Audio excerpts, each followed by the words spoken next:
Hello to everybody, and welcome all to this third webinar on the series of LISTalks on energy transition.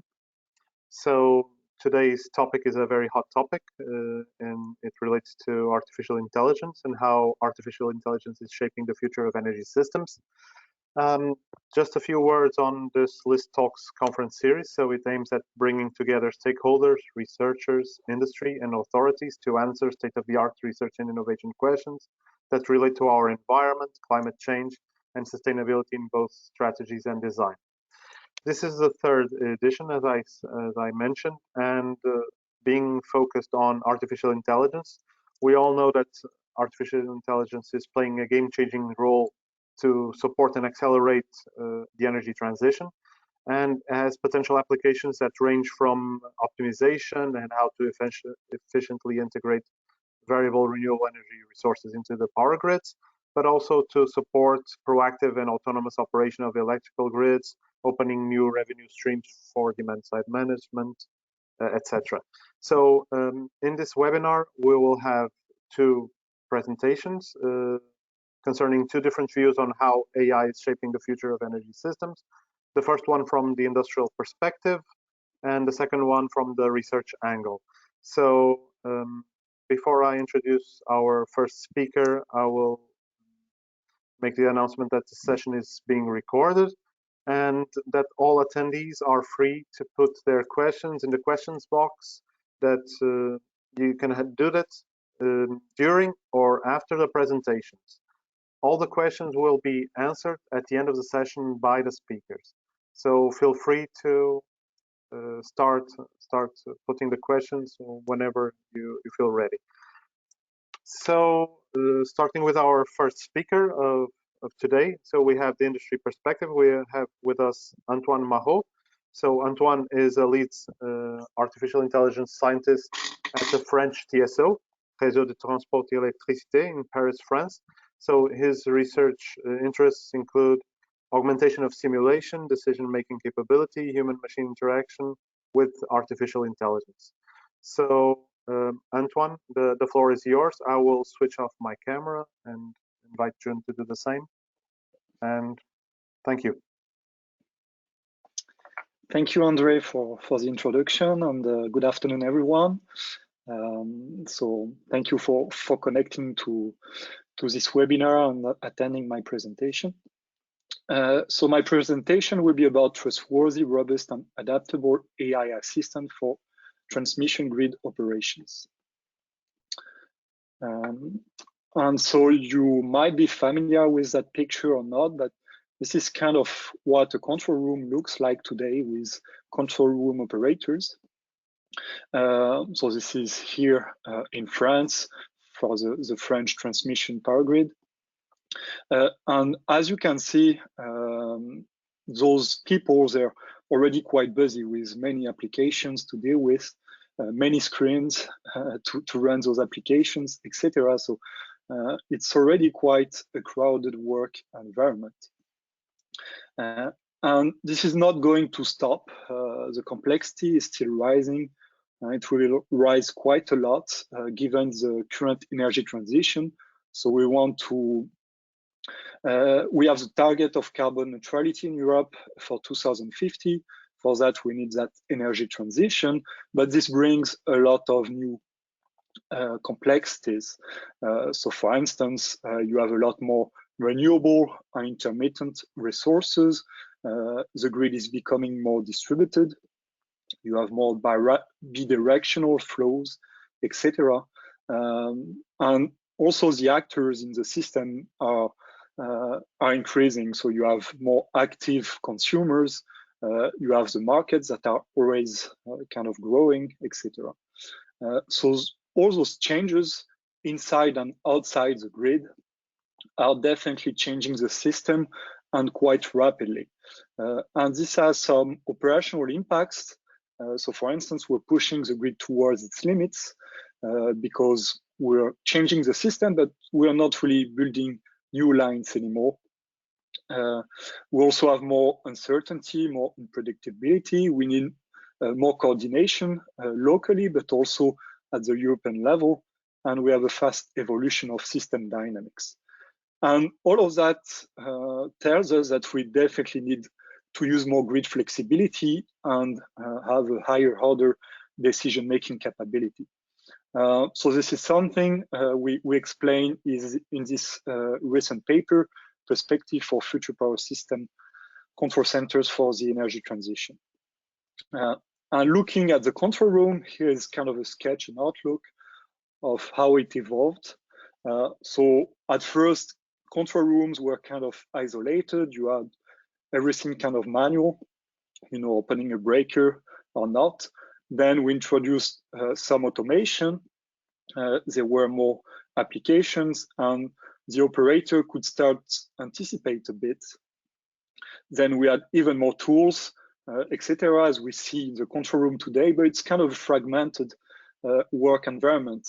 And so we think that the future for that will be a more unified kind of ecosystem of applications under a unified and single interface that we call hypervision, that you see on the right, that will also allow different operators to share their task and work as a team, but also have an assistant running through this hypervision framework. And as you see below, the data within the systems, the volume of information have been increasing tremendously. And this information overload is definitely a trigger to bring this new kind of interface with an assistant behind, because it's impossible today to supervise everything at the same time. And so how we think of an assistant, we think of an assistant not, we don't have the target to replace the operators. We still think human operators are key players, especially for critical system. We have a responsibility, and we are accountable, to the public. So humans definitely need to be there. And so an assistant should have some desired features to work as a teammate with an operator.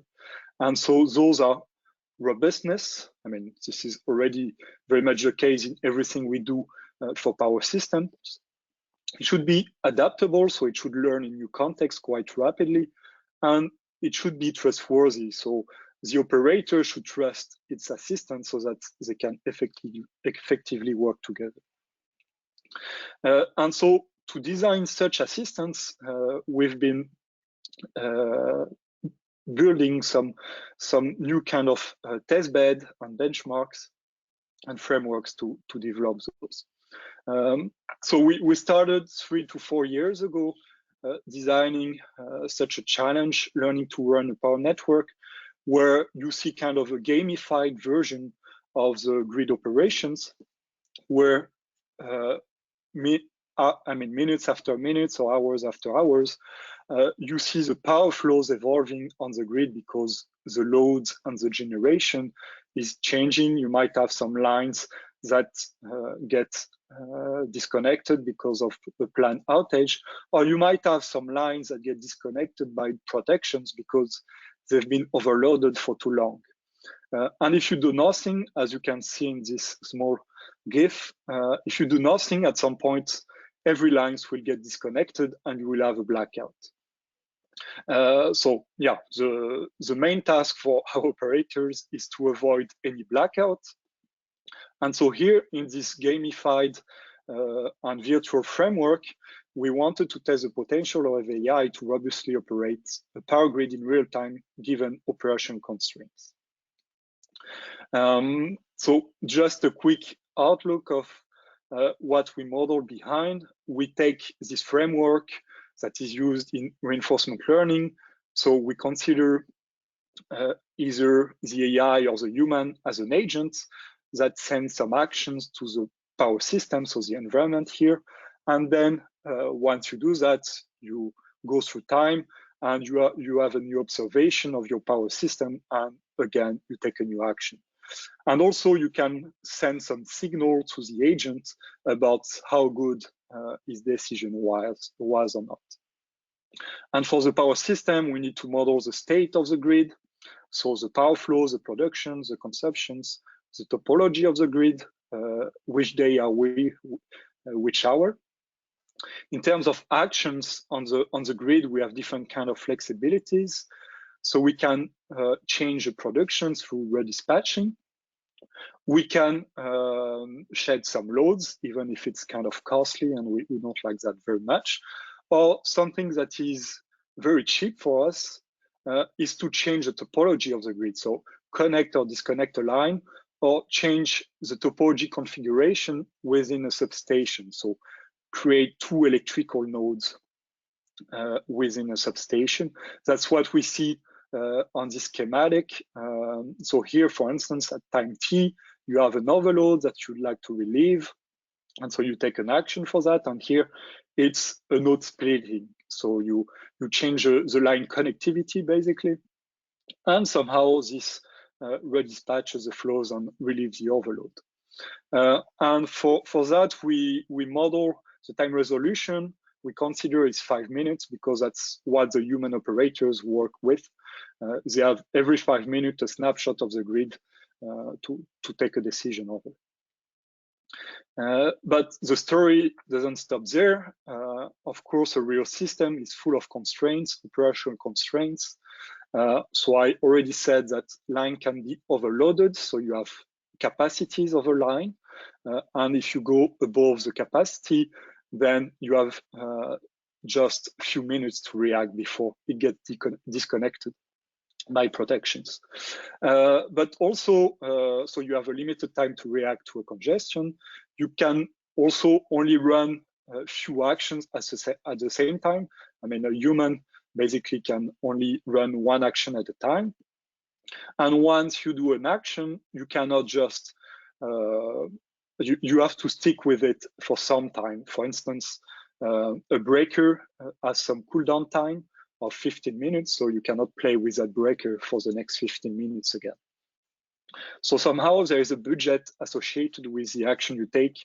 You have to be very picky, careful when you do an action. Sometimes, just doing nothing is better than doing a random action, for sure. And this is kind of close this is kind of related to the formulation of a stochastic multiperiod AC scope OPF that we see in the literature recently in terms of formulation. And to develop all of that and be able to kind of virtually run this simulation, we rely on an ecosystem of tools.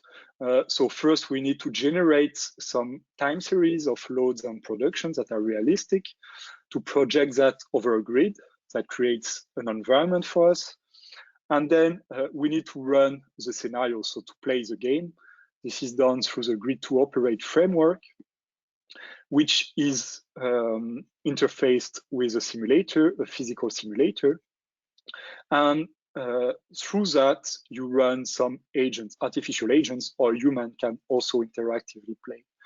And once you've run your scenario, you can analyze it through some GUI to understand what happened and was the behavior nice or not.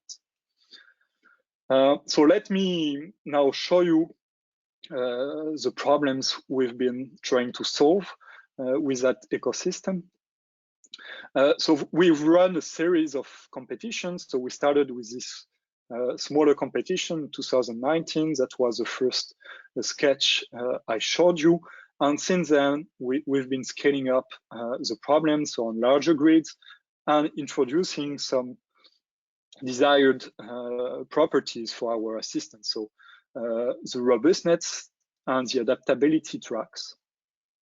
And so those two sub-problems, they were modeled this way. So for the robustness track, what we introduce in the grid is a hacker, an attackant, someone who can disconnect lines in an unpredictable manner. So you have to be robust to that. And so, yeah, that was the first track. We have a paper also to explain the modeling of that. And then we had this adaptability track where we want the agent to be able to adapt to new energy mixes. So for instance, you want your agent to learn to operate within a mix of 10% renewable up to 30% renewable, but then be able to adapt to a mix of 32% of renewable. So that's what we were testing here. Basically, the renewable penetration and how an agent can adapt to ever-increasing renewable penetration in the grid. And to evaluate those agents, we define a cost of operations, which is basically first impacted by the blackout. So the cost of operations, the cost in the end is the sum of the cost of operation at every time step plus the cost of a blackout, since, I mean, if it happened at some time step up to the end of the scenario. And so if we evaluate those agents over a set of scenarios, then the score is the sum of those costs over the scenarios.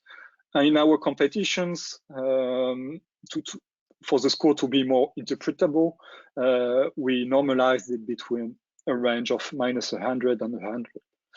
So if you had a score of 0, it means that you were doing as good or as bad as an agent that will do nothing. So some agent can do worse than that. If you run a random agent, it can do -100. And the best agent will succeed at all scenarios and try to reach a score of 100. And so here, so this competition ran in 2020 over those 2 tracks. And here you can see the final leaderboards for those 2 tracks. And I mean, the winners were all from China. So that was very impressive. And also what was impressive is that the first 2, I mean, the best 2 participants were from Beidou and Huawei, were not, I mean, they don't have any knowledge about power grids. So somehow, given the framework we shared with them, the problem we formulated, in that fashion, they were able, without any strong knowledge about our problem, to solve, I mean, not totally, but to provide some interesting solutions to our problem. So that really tells something about how the AI community can really bring some new solutions to our problem in the power system community, and that we should definitely collaborate more with them. And for those who are interested by AI and machine learning, I just give you a quick snapshot of what was the best solution back then from Beidou. So they used a mix of deep reinforcement learning with an evolutionary strategy approach, where basically you perturbate a model that you have. So you have several versions of that. Those are mutations, basically, of your model. Then you let your model interact, reinforce, basically, with the virtual environment. And in the end, you select the best mutation, so the best model, and again, you iterate in this cycle.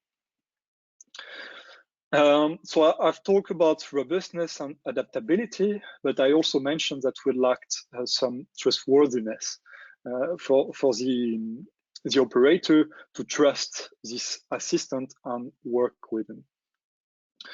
So here is a quick animation again of a scenario that runs every 5 minutes on this grid. It's a scenario in January, so in winter, it's a hard scenario. You had a strong attack here. You can see that you have some overloads appearing, and then the agent is acting on the grid. So actually, it's running some quite complex sequence of actions. So that was quite impressive, but yet at some point, it's still failing. So those agents, even if they show some interesting capabilities, they are not like foolproof, and you cannot trust them like that.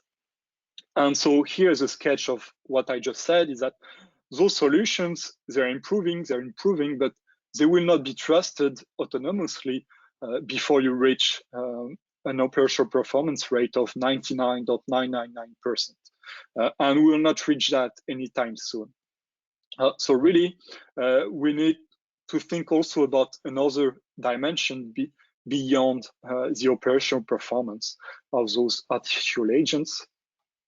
And this other dimension is what we call the predictive failure rate. So we want those artificial agents to be able to tell the operator when they feel they are not confident enough about their actions, so that somehow the operator can pay more attention or take over if needed. So somehow in the last competition we ran last year, we wanted the agents not necessarily to improve their operational performance, to have the same operational performance, but with more trustworthiness in that sense. So alerting when they think they will have a risk of failure. And so we run this new competition over the grid you saw before, but defining 3 areas over which this artificial agent can alert the operator. And then the score was a sum of the operational cost, so the operational performance, plus how well this artificial agent could send relevant alarms to the operator. So basically, before you run into a blackout, you should have sent an alarm. But you cannot send an alarm every minute, so you have a budget. You have to pay attention to the attention of the operator. And here is a quick behavior analysis. Let me just check the time, so I will quickly conclude. Of 2 agents, the 2 best agents. And okay, so they're doing some actions over time. Those little dots, those are the alarms sent.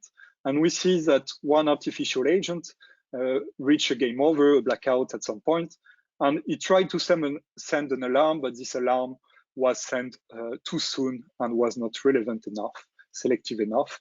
Whereas the best agent sent an alarm before game over, and it was indeed a very relevant alarm. And so there we developed a trust framework along those three dimensions: credibility, reliability, and intimacy. So credibility is about why do you want to do such action? Explain me why, be transparent. Reliable is about be consistent in your actions and also know your limits.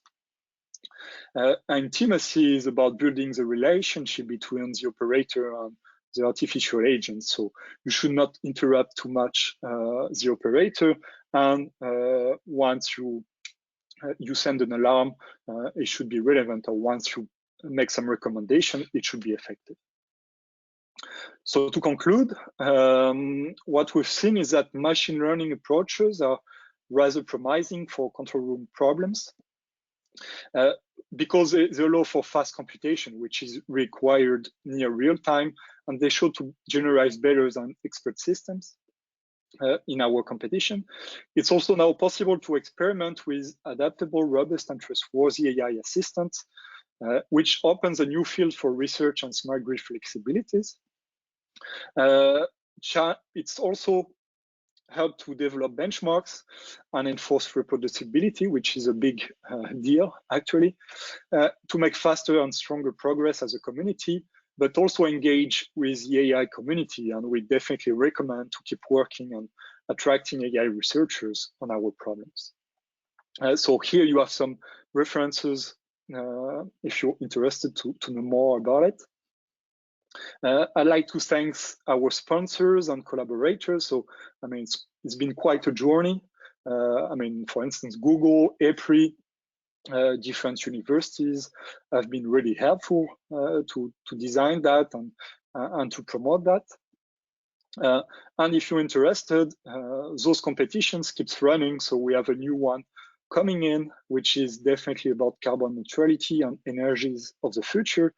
And so it will happen, it will run this summer. And if you're interested, please join in. Thank you for your attention.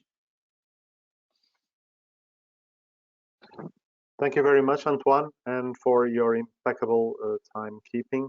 So this was excellent. And without further ado, I'm moving to the second presenter of today. So in this case, it's Jun Cao. So Jun, you can switch on your camera. So So June received his PhD degree from Queen's University Belfast in UK in 2013. Before joining LIST in 2021, he was at the University of Oxford and at Keele University in the UK. And his main research interests include application of artificial intelligence into the operation of distribution grids. So thank you very much, June, and the floor is yours. We're not hearing you, June. Sorry, can you Perfect. hear me now? Sorry, okay, thanks, Sandra, for the kind introduction. So next, I will give you a presentation on how artificial intelligence has the potential to influence the future energy system. So this is outline of my presentation. So firstly, I will introduce the challenge facing by the energy industry. So in the second part, I will talk about how AI, especially the deep reinforcement learning, will make decisions in the future energy system.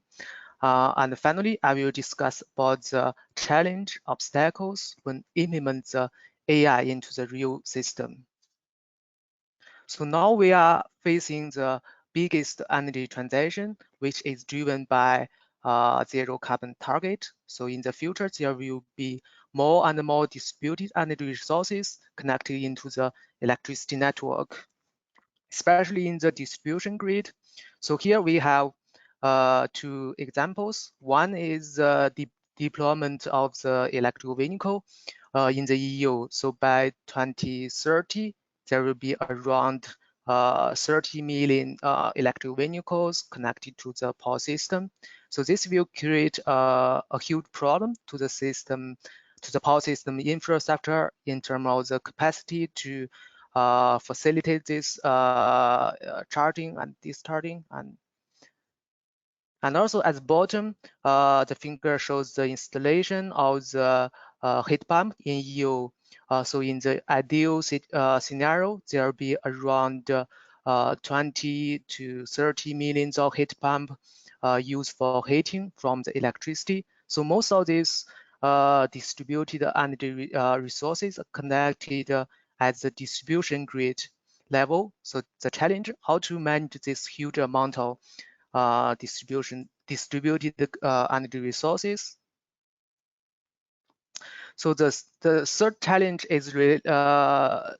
The second challenge is related to the generation, because we will have more and more renewable generation, such as solar panel and wind turbine. So renewable energy has a characteristic of high variability and uncertainty. So this figure shows electricity generation from 5.5 megawatt solar park in EU. So we randomly chose a typical cloudy day on 19th of April, which is last week. So the blue curve shows the electricity generation at the time resolution of 30 seconds, and the orange curve shows the electricity if we record it at every 5 minutes. So you can already see there's a big variation from the solar renewable generation. So if we zoom in from the period from 10 a.m. to 12 a.m., so you can see actually the low resolution recording will miss lots of like peaks in the renewable generation. So from this figure, we can see we need more and more kind of real-time operation from second to minutes level to give a more precise control for the future energy system. And the third challenge is from the digitalization of the energy system. So digitalization is the key step to achieve the zero carbon target.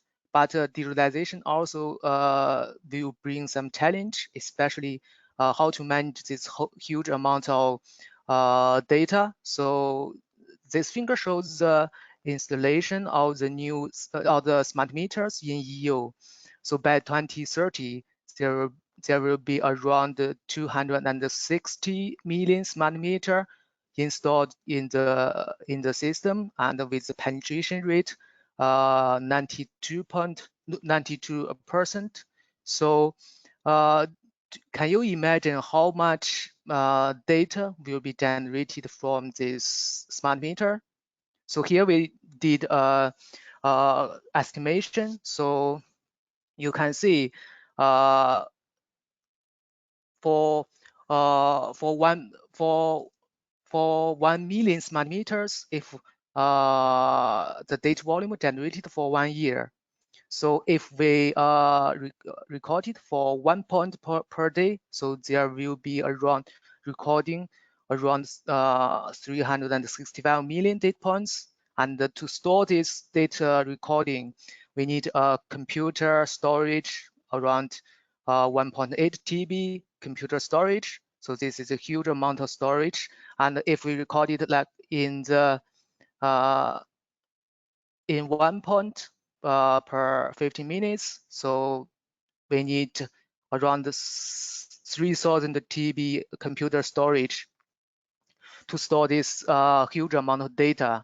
And also the data is actually coming in different formats, such as it could be video, it could be sound, picture, or in time series. And also the data will be in different resolution. So the question is how to utilize this big energy data set to generate extra value to make a optimal operation for the system. So the last challenge is from the user side. The reason we mentioned this because user will play a central role in the future energy transition. So from the design to the operation to the consumption. So, but the traditional model-based method is hard to predict or model this user behavior. So we need a new algorithm to learn the user's behavior. So in summary, so traditional model-based centralized optimization method that's operated in current energy system cannot tackle all this challenge. So we need a new paradigm which can do super fast operation to deal with real-time decision and can utilize this big energy data set to provide a data-driven solution, and also it could self-learn from this user behavior. So that's why artificial intelligence can play a important role, especially the deep learning. So unlike the traditional simple neural network, which only have one hidden layer, so deep learning can include multiple hidden layers, so which can simplify this learning process. So traditional, the simple neural network, you need lots of human effort to extract some features, but the deep learning can simplify this process. So there are multiple reasons why deep learning is successful. The first one is now we have the big data, and the secondly is we have now the enough computational power to train this deep neural network, especially the GPU graphic processing unit.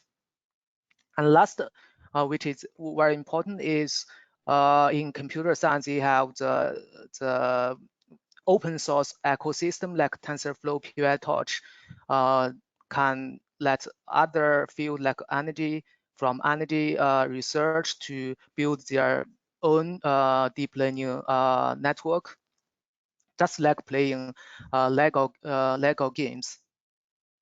So AI is driving the innovation across different business at every size and every scale. So here we introduce some application of AI in the energy field. So the first dominant application of AI in energy is the forecasting. So there you can use the deep learning to forecast the renewable generation and also forecasting the electricity load. The second field is abnormality detection. So you can use AI to detect outliers and also to detect data attacks. And the third one is power system control. As Antoine mentioned, we can use deep reinforcement learning to operate the transmission and also distribution grid. And the fourth one is equipment monitoring. Well, you can use AI to do the predictive maintenance and also the online diagnosis. And the fifth one is customer behavior analysis. So we can use AI to do the customer segment and also using the non-intrusive load monitoring to analyze whether which devices is on off from the smart meter data. So this can be used for the demand response. The next one is we can use AI for the network topology detection and also parameter identification, because currently in the distribution side, especially in the low voltage network, the topology is also unknown to the DSO. So we can use AI to automatically detect the network topology and also the phase connection. And AI can also use for the state estimation to estimate unknown values in the power system. And finally, is application in the energy market. So AI can be, especially the deep reinforcement learning, can be used to automate the energy trading process. So next, I will give you a small case study for using the deep reinforcement learning for the energy trading. So the first question is, what is reinforcement learning? So unlike this supervised learning, so you have the input data and also you have label data you put into the neural network, and then you train the neural network until it reaches the desired accuracy, and then you can deploy it. So this is the basic process for the supervised learning. But in the real world, it's really hard to get this label data, or maybe you need to take lots of human efforts or computational power to get this label. So that's the reason why reinforcement learning can play an important role in the future decision-making process. So reinforcement learning is learning driven by the reward. So you don't need any label. So the most famous case is AlphaGo, which using deep reinforcement learning to play the Go game can beat the professional human being. So reinforcement learning is perfect for real-time decision making for this complex process.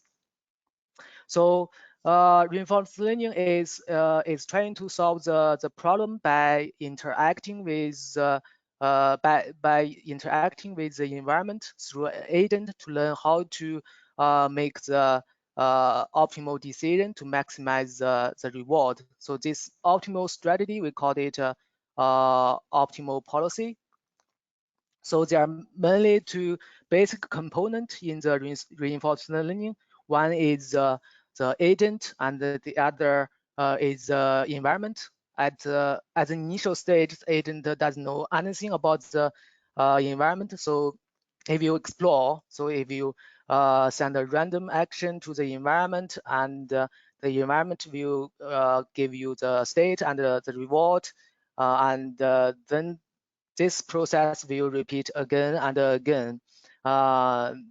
But all this state, action, reward will be stored in the memory of the agent, so the agent can learn from this process. So in terms of so here we show you a small example. We're using the battery for energy arbitrage. So what is energy arbitrage? So in this figure, you can see the electricity price in the wholesale market is varying. So in terms of the energy arbitrage, we charge the battery when the price is low and discharge it when the price is higher. So through this charging discharging, we can make profit. So so we are using the deep reinforcement learning to maximize this profit. So there are two models. One is the agent, which is a neutral network, and then the environment which we need to build is a battery model. So first we need to build this battery environment, because we can't turn directly into the physical system. It's too expensive and also time consuming. So we build a simulation environment for the battery, like battery model and also battery degradation model. So so this figure shows the model for the degradation. So this shows one of the advantage why we using deep reinforcement, because it can learn from very complex process. But traditional model-based method, you can't include this kind of very complex degradation model. And firstly, when you design the deep reinforcement learning, you need to design the state and the observation. So the state is a complete description of the environment, but in the reality, we only know partial information of the environment. So here in our energy arbitrage situation, we have two observations. One is the battery state of charge, which is the battery current charging or discharging information, whether it's fully charged or half charged. And the second observation is price from the wholesale market. So you can include the historical price, and also you can include the prediction price. So next is reward and the action. So reward is the critical part for the design, for the reinforcement learning design. So reward is the target. So here we have two parts in our reward design. So the first part is the revenue. So when the battery participating in the energy trading, you have the revenue. And the second part is the degradation cost. When you use the battery to do the charging discharging, you have the degradation cost. And on the right side is the control action. So there are two types of charging and discharging action space. One is discrete, so you can discrete the charging, and the other is continuous action space. The reason we included two types of action space, because for different action space, they are corresponding to different deep reinforcement learning algorithms. So here, in my case, we are using the discrete action space. So this is a call algorithm we are used for energy arbitrage. So we are using DQN, deep Q network. Basically, there are three parts. The top is prediction. So we are using the deep learning to predict the next 24-hour electricity price, and then you put the prediction into the state. And the bottom left is DQN algorithm. So basically, they take the input from the state and then give the output, which is the charging or discharging action based on the reward. And the bottom right is the environment, including the battery model and the battery degradation model we have introduced before. So here we show some results. The left is a prediction result for 4 seasons. So at the bottom right, you can see it's the price during the winter. You can see some high peaks during the winter due to the high demand. But the deep learning can manage to predict a very good accuracy result. And on the right side is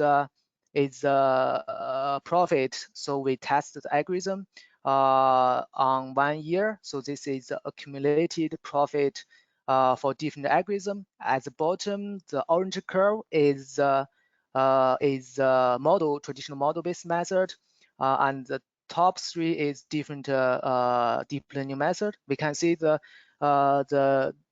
deep reinforcement can improve the profit a lot.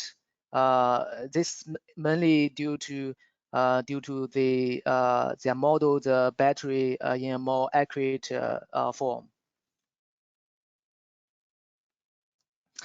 And finally, I want to introduce another application using the deep reinforcement learning to automate the peer-to-peer trading process. So, so in the future, there will be more and more renewable battery in the household. So, how to participate in the local energy trading market? So we design a agent to automate this trading process to considering your own user using behavior. So we are using this multi-agent deep reinforcement learning.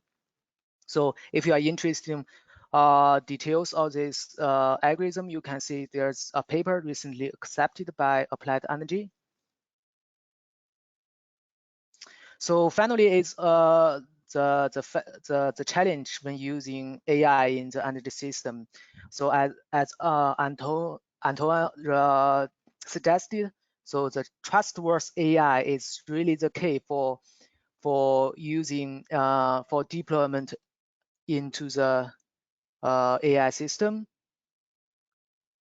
So firstly, the AI should be explainable, transparent. So the operator should know why AI takes this action.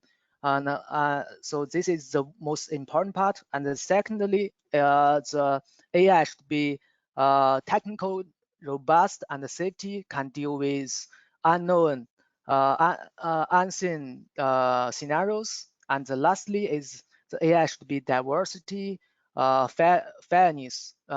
So when you train the AI, you should consider different groups in the energy system. This is very important for the distribution level. And finally, I want to touch about the data, because data is very important for the future digital energy. So there are some issues with the data. The first, I think, is data availability. So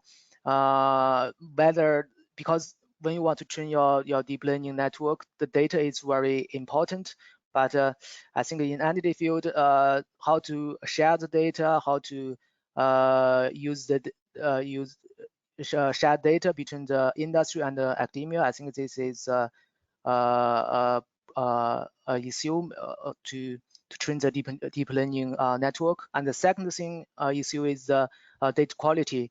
So we need the good data to train a good model. This is very important. The third one is data privacy. So this is another important issue for the household and building level, because the data from smart meter may contain the privacy information. So how to protect privacy is a big problem we need to tackle.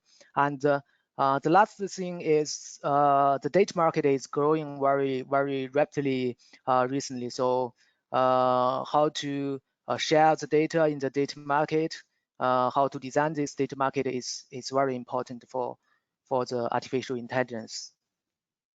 Thank you very much.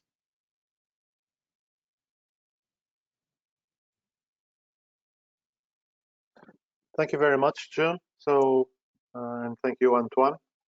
So now it's time. We have 10 minutes to spare for some Q&A. So please feel free to put your questions in the question box.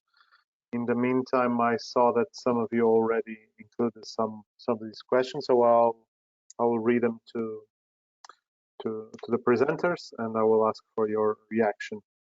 So Antoine, I know there's a couple of questions for you. I know you already answered in the chat, but maybe you can elaborate a little bit more. So the first question was on until which level of details is the end user data introduced in the grid model which you presented? So can you please share with us? Yeah, sure. So some insights on that. So through the framework Grid to Operate, what this framework is basically agnostic to the grid. So the grid model is not does not belong. It's not. I mean, this framework does not take care of the grid model, and this is taken care by the physical simulator that is interfaced with that Grid to Operate framework. And you can interface any simulator. We call that a backend. So it's basically about 300 lines of code.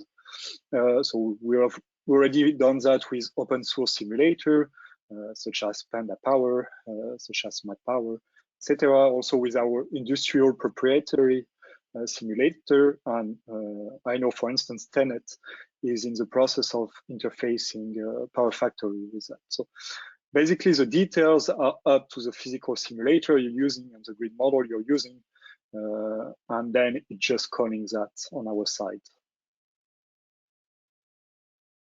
Thank you very much, Antoine. And there was a second question for you. So, which are the whole bunch of data that is sent from sources of electricity production, despite being nuclear, wind, solar?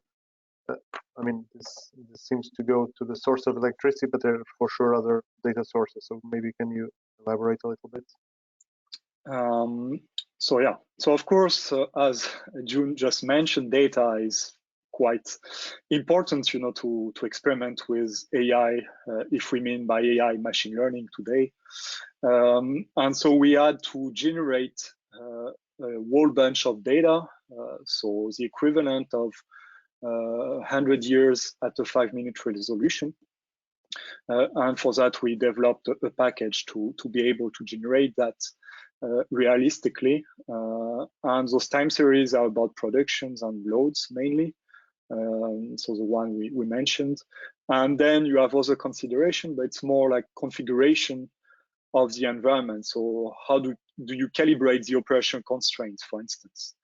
How many actions you can run at a time? What are the operational rules you want to include, etc. So yeah. Thank you very much, Antoine. So then we have another good question. I will ask first to June, but I'm curious to see Antoine's response as well. So what are the current limitations of artificial intelligence and how can these be overcome? Maybe June, you can start. Yeah, so I think currently the artificial intelligence, the main obstacle is the robustness and also the security when using the AI into the real power system, because in power system there are lots of hard constraints like the voltage and also the power flow in the network. So these hard constraints you can't violate it. But normally in the deep learning, you design it in the reward, which is a softer constraint. So there's some problem when you use this kind of design. So you need to make sure the AI is robust and secured for 100%. So I think this is one of the limitations. Thanks, June. And as I said, I was also curious to see what is Antoine's take on this from his perspective. Yeah, so I mean, as in any kind of field of technology, there are always a lot of limitations. So like AI is not magic. So first for me, it's the thing to understand is that it's a resource intensive in terms of computation. If you want to train a model, in terms of data availability, in terms of code development, etc. So that was definitely a limitation that prevented the last 10 years development of AI before, because since then, many things have been open sourced. This has been mentioned by June, and as the communities have been moving forward pretty fast. But then, I mean, there's still a lot of open challenges. Most of them are still kind of black boxes. So how do you make that used in interaction with a human? How do you take into account human knowledge and take into account some instructions from humans? How do you take into account physical kind of knowledge of how do you hybridize basically AI with all those kind of considerations that exist thanks to other developments. And of course, in the power system community, there's been a lot around optimization, and optimization, often you try to find some guarantees before you deploy a model. And I think there will be some nice cross-fertilization between those two as well. Thank you very much, Antoine.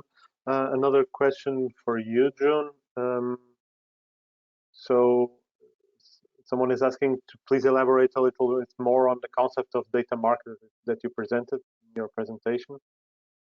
Yeah, I think this is quite an interesting question. So data market is growing, I think, very quickly. Also in the energy field.